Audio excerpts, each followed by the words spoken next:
This is our new topic that is commerce and ये बहुत interesting topic है, आपको इसमें बहुत मज़ा आएगा. So let us start.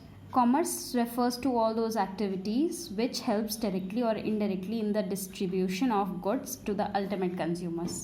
Generally commerce क्या होता है? Commerce is called trade plus aids to trade.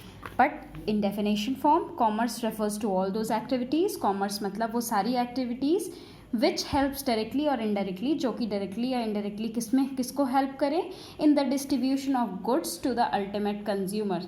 Goods को अल्टीमेट कंज्यूमर तक पहुंचाने में, डिस्ट्रीब्यूट करने में जो भी डायरेक्टली और इनडायरेक्टली एक्टिविटीज़ इन्वॉल्व होती हैं वो सारी किस पे बेस्ड होती हैं? कॉमर्स.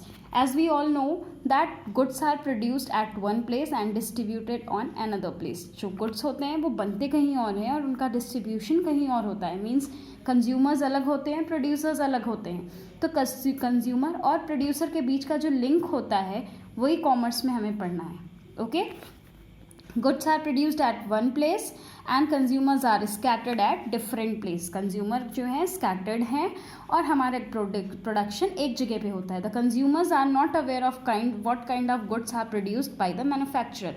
और ना ही कंज्यूमर को ये पता होता है कि मैन्युफैक्चरर उनके लिए क्या प्रोड्यूस कर रहा है. So goods are purchased in large quantity and demanded by the consumer in a small quantity. Goods जो है लार्ज क्वांटिटी में प्रोड्यूस होता है बट उसकी डिमांड स्मॉल क्वांटिटी में होती है. आपने देखा होगा गुड्स जो बनते हैं हमारे फैक्ट्री में वो ह्यूज क्वांटिटी में होते हैं, बट जब हम सामान परचेज करने चाहते हैं तो वो ह्यूज क्वांटिटी हमारे लिए नहीं होती है. हम क्या करते हैं? स्मॉल क्वांटिटी में ख़रीदते हैं. तो ये जितनी भी प्रॉब्लम्स आती हैं इन सारे प्रॉब्लम्स को शॉर्ट आउट करने में हमारी हेल्प कौन करता है? कॉमर्स करता है. So what are the functions of commerce? पढ़ते हैं. Number 1, it helps in removing the hindrance of person. Hindrance means problem. ये पर्सन की प्रॉब्लम को सॉल्व करता है. कैसे? As a large variety of goods are produced by a group of person that is called producer. वो लोग जो सामान बनाते हैं उनको हम प्रोड्यूसर कहते हैं. और there is an another group of persons called consumer. एक अदर ग्रुप है, एक दूसरा ग्रुप है जिसको हम कंज्यूमर कहते हैं, जो क्या करता है? सामान को कंज्यूम करता है. But there is no direct relationship between producer and consumer. Consumer के बीच और प्रोड्यूसर के बीच कोई पॉजिटिव डायरेक्ट लिंक नहीं होती है. The trade segment of commerce create a link between producer and customer. Commerce के थ्रू हम क्या करते हैं? प्रोड्यूसर्स और कस्टमर के बीच में लिंक जनरेट करते हैं. Okay. Number 2 is helps in removing the hindrance of place. Number 2 point is ये आपकी प्लेस की प्रॉब्लम को सॉल्व करता है. प्लेस की प्रॉब्लम को कैसे सॉल्व करता है? क्योंकि as we all know the consumers are scattered in different corners of the country. Consumers क्या होते हैं? कंज्यूमर डिफरेंट कॉर्नर्स में एग्जिस्ट करते हैं. सारे कंज्यूमर कंट्री के होल वर्ल्ड में या फिर कंट्री में वो क्या करते हैं? अलग अलग वो हैं, स्कैटर्ड हैं. तो हमें उन हर तरीके से उन तक सामान पहुंचाना ही हमारा मेन मोटिव होता है. There is a gap between the production and consumption और there is a place gap between producer and consumers. Consumers और प्रोड्यूसर के बीच में गैप होता है. उस गैप को किससे फिल किया जाता है? Transportation. Okay. So the transport is essential for buying and selling of goods. It is an important function of commerce. Transportation एक इम्पॉर्टेंट फंक्शन है कॉमर्स का, क्योंकि इससे सामान जो है, गुड्स जो हैं, वन प्लेस टू अनदर चले जाते हैं. ओके. एक जगह से दूसरी जगह जाते हैं. Helps in removing the hindrance of time. ये टाइम की प्रॉब्लम को भी शॉर्ट आउट करता है. कैसे? Some goods are produced in a particular seasons but are demanded throughout the year. कुछ प्रोडक्ट्स ऐसे होते हैं जो कि एक ही सीजन में प्रोड्यूस होते हैं बट उनका कंजम्पशन ओवरऑल ईयर चलता है, जैसे wheat, rice, pulses etcetera. On the other hand some goods are produce throughout the year. और कुछ प्रोडक्ट्स ऐसे होते हैं जो पूरे साल प्रोड्यूस होते हैं but are demanded in a particular season.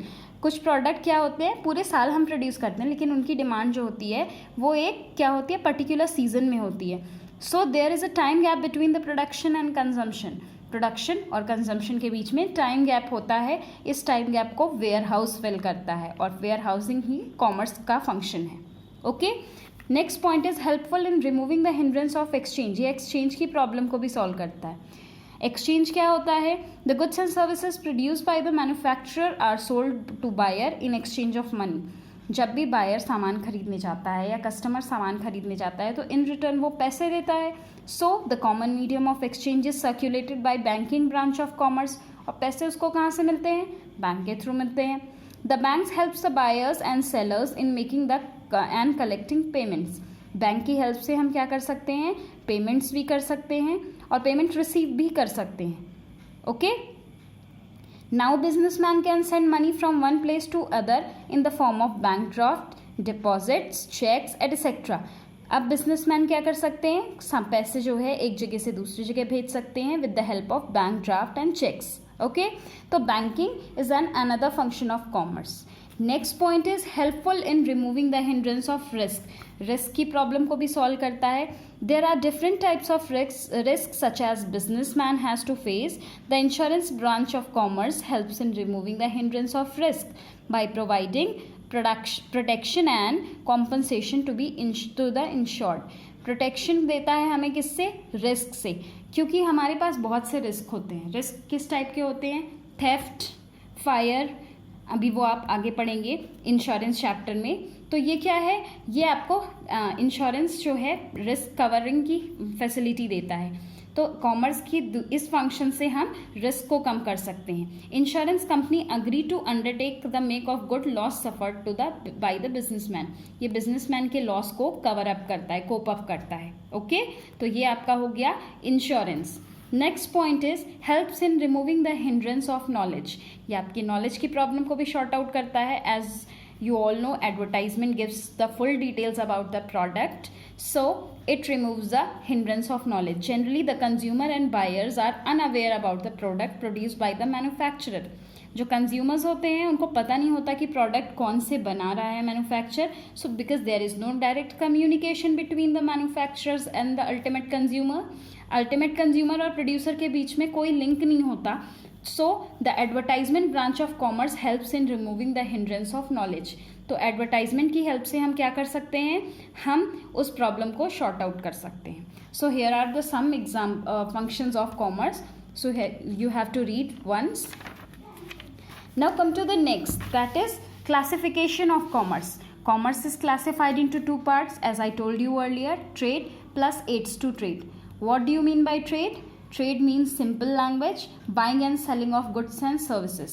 And aids to trade means that activities which are directly or indirectly related to trade. जो भी चीज़ें directly या indirectly trade से related होती हैं वो aids to trade होती हैं. So let us start. Trade means buying and selling of goods and services in common. So there are two types of trade, internal trade and external trade. Internal trade is that trade which is done within the boundary of the country. जो भी trade हम क्या करते हैं, business की country की boundary line के अंदर करते हैं, वो हमारा इंटरनल ट्रेड होता है. And that trade which is done from beyond the line of the country is called external trade. जो हम बिजनेस की जो हम कंट्री की बाउंड्री के बाहर करते हैं वो हमारा क्या होता है, एक्सटर्नल ट्रेड. सॉरी.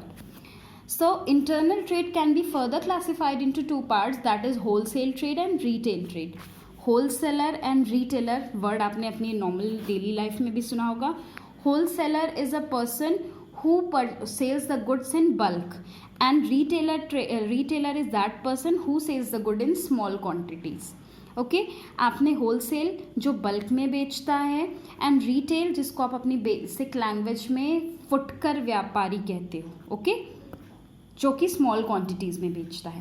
सो चलते हैं इस कॉन्सेप्ट पे.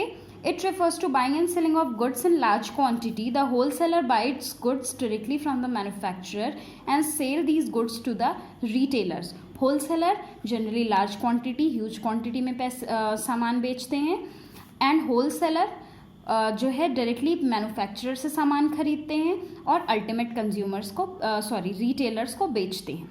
एंड रिटेल ट्रेड क्या होता है, it refers to buying and selling of goods and services in small quantities. Generally retail trade जो होता है वो सेलिंग जो होती है, बाइंग और सेलिंग किस में होती है, खरीदना और बेचना स्मॉल क्वांटिटी, छोटी क्वांटिटी में होता है. The retailer buys goods from the wholesaler and sell it to the ultimate consumer. Retailer क्या करता है, होलसेलर से सामान खरीदता है और नॉर्मल कस्टमर अल्टीमेट कंज्यूमर्स को सेल करता है. Now come to the next, that is external trade. So it refers to buying and selling of goods and services beyond the geographical limits of the country. जब एक country अपनी boundary line को cross करके सामान को बेचती या खरीदती है तो उसको हम एक्सटर्नल ट्रेड कहते हैं. External trade can be classified into 3 parts, that is export, import and entrepot. Export क्या है? It refers to sale of goods to the foreign country. जब हम अपनी कंट्री से किसी दूसरी कंट्री में सामान बेचते हैं तो वो हमारे लिए क्या होता है? वो होता है एक्सटर्नल ट्रेड. ओके, सॉरी, वो होता है आपके लिए एक्सपोर्ट.